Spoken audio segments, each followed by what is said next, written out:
There are three methods to start the engine: remote control, control panel, pull hands. First, we start the mower. It lights up. Press the black button to start the remote control. Start the engine. Remember return. Turn off. It's forward, backward, turn left, turn right. This is cruise control.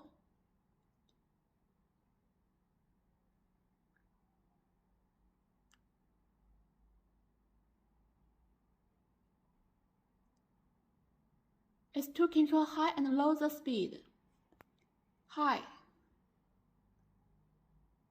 low,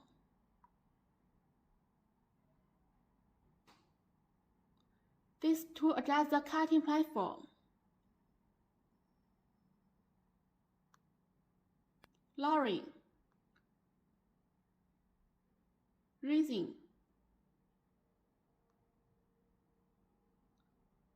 turn off the remote control.